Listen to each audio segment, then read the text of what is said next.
Hi, I'm Carrie and welcome back to Animal Farm. In this video, I'm going to be talking about Chapter 5. I'm getting over a cold, so I apologize in advance for any coughing or sneezing.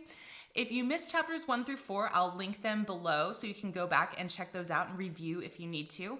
I'm going to do some summary and then a little bit of history behind the novel and then some analysis, the type of thing that you might see on an essay question. There's timestamps in the video notes, so definitely scroll down, click around, find whatever you need. And Chapter 5, let's go.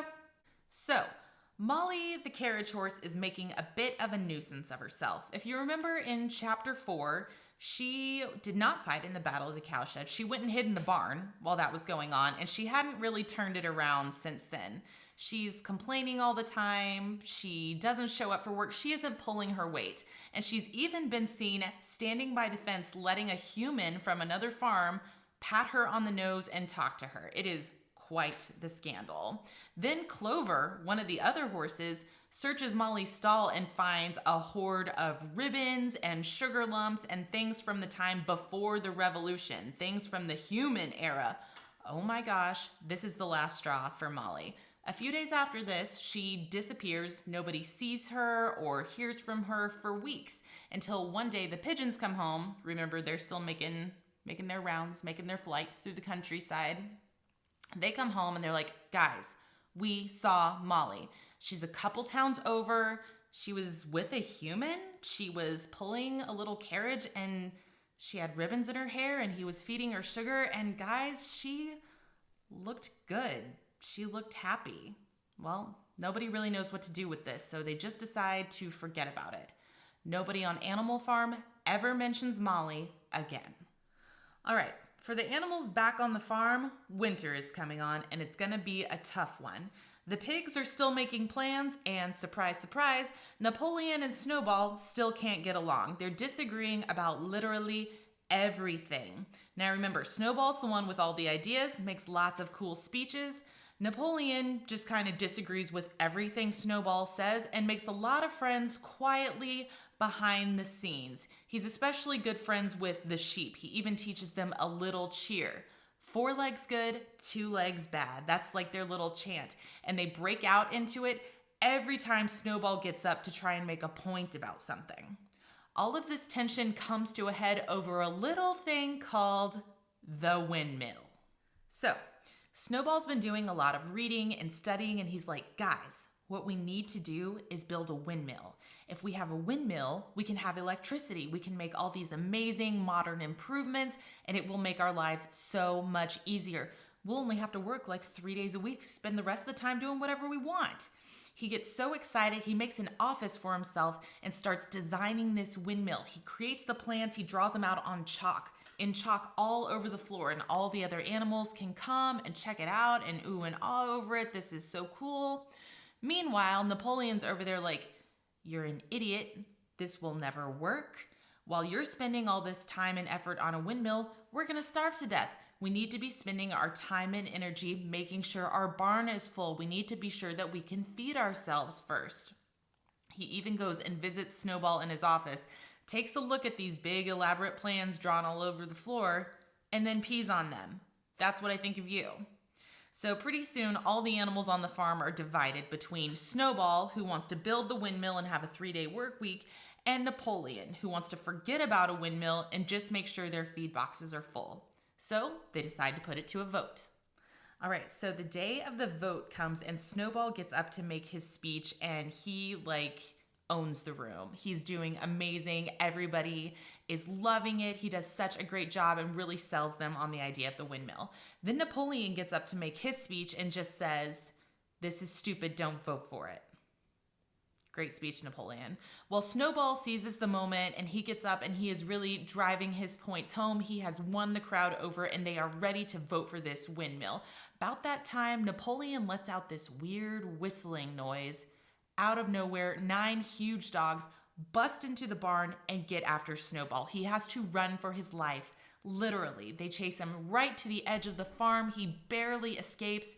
And as everybody is sitting there shocked and terrified and not knowing what just happened, these dogs come trotting back to the barn and make a nice big circle around Napoleon.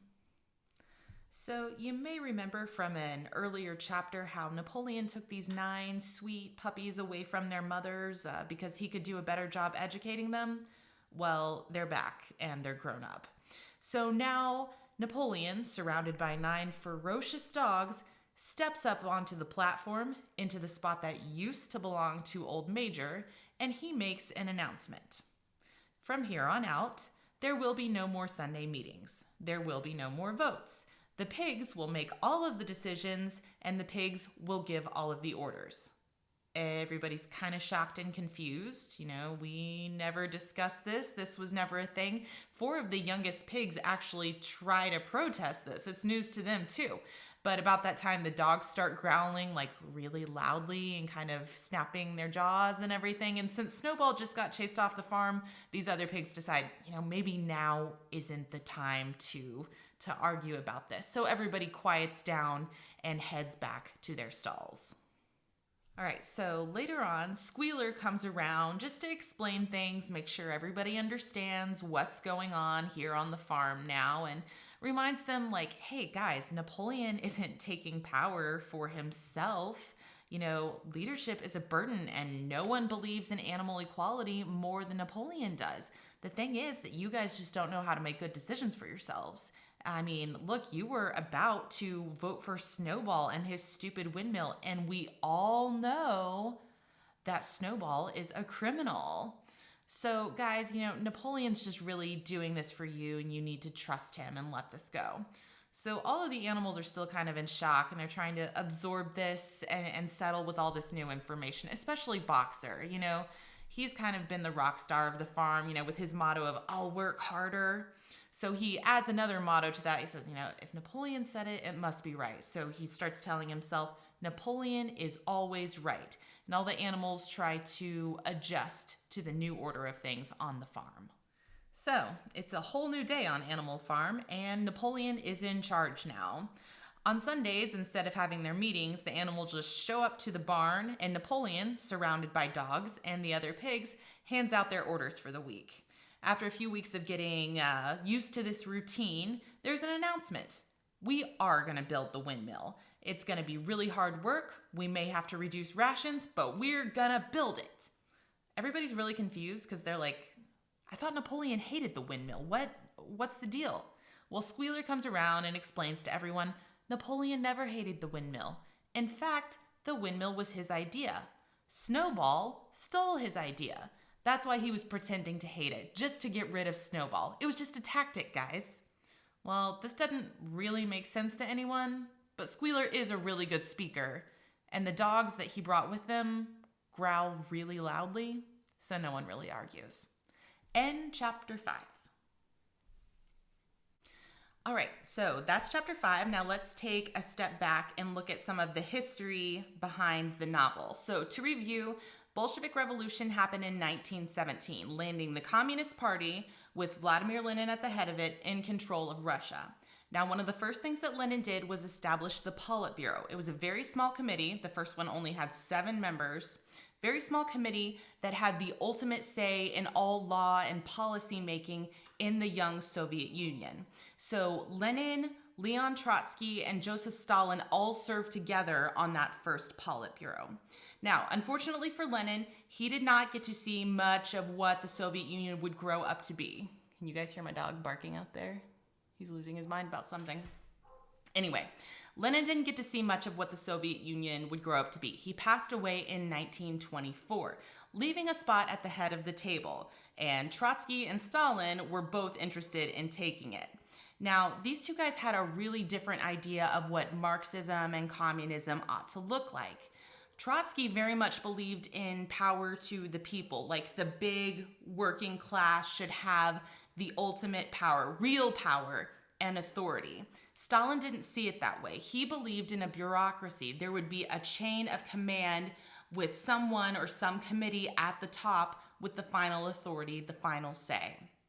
Now remember, Trotsky and Lenin had a lot in common. They served together as military commanders, and they were both idea guys. Now, unfortunately for Trotsky, while he is out making speeches, Stalin is behind the scene making friends. Stalin was forging alliances not only in the Politburo, but in all levels of the Communist Party. And after Lenin died in 1924, Stalin was ready to make his move. In the years after Lenin's death, he removed Trotsky from all of his political offices and eventually exiled him from the Soviet Union entirely. He was kicked out. Trotsky had to run for his life. Not really enough for Stalin, though, not in his opinion. A few years down the line, Trotsky was tracked down and assassinated by members of the NKVD. That's the Soviet secret police. Now, these guys would eventually evolve and be absorbed into the KGB, which was the main arm of the Soviet Union. But under Stalin, they really had their heyday, so to speak. They were his right hand. These were his enforcers. The NKVD made absolutely sure that nobody was going to oppose Joseph Stalin, not in word, not in action. And they turned out to be really good at their jobs.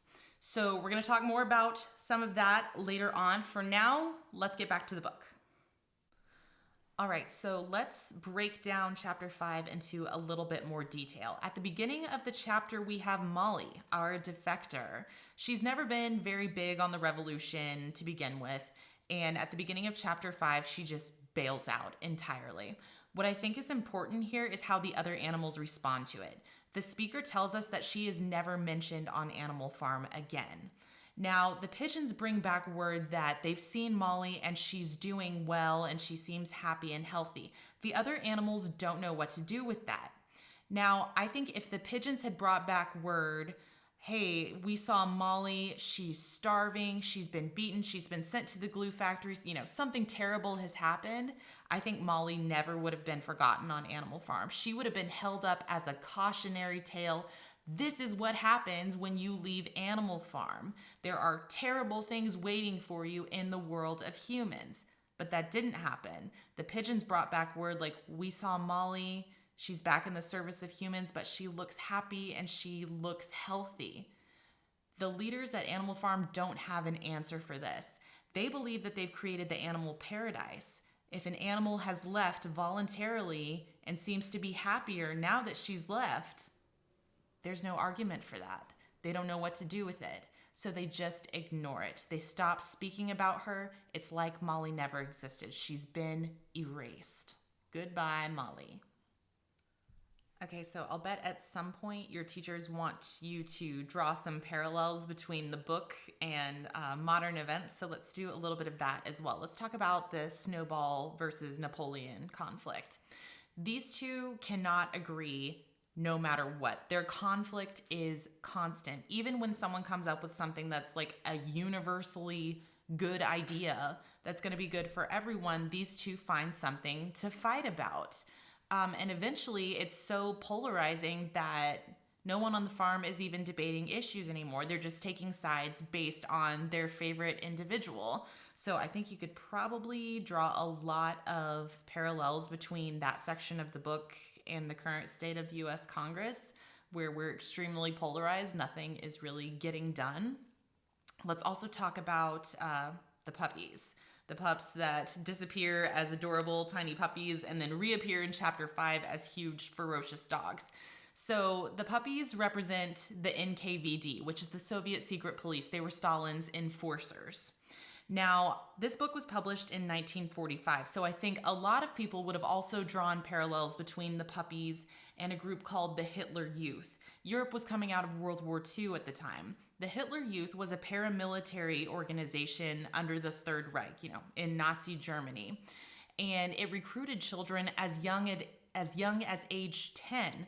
So these kids would grow up being inundated with Nazi ideology until age 18, when they would be eligible to join the military.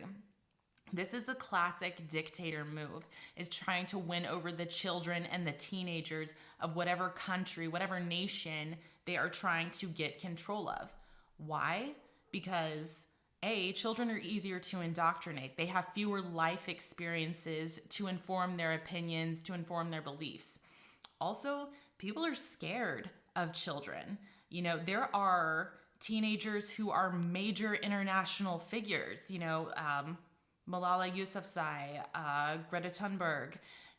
They are passionate, they're powerful. People are moved by them. People are getting behind them.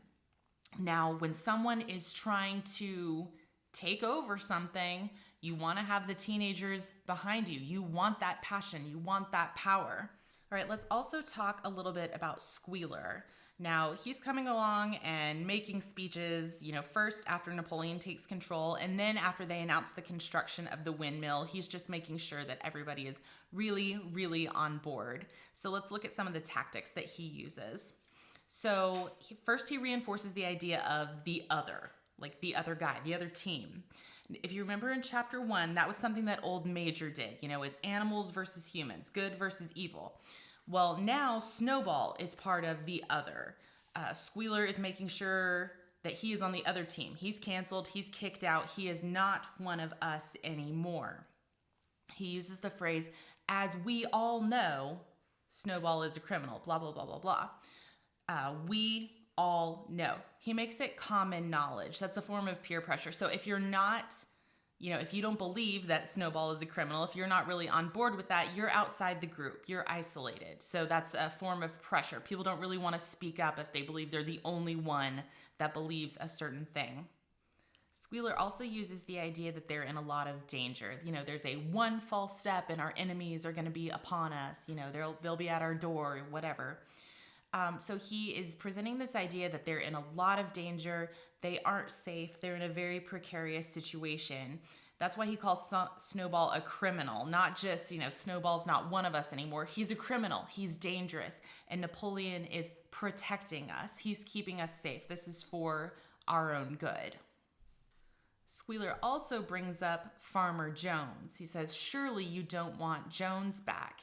He draws this line, this imaginary line between Napoleon and Farmer Jones. If you don't like Napoleon, if you have a problem with him, you must want Farmer Jones back.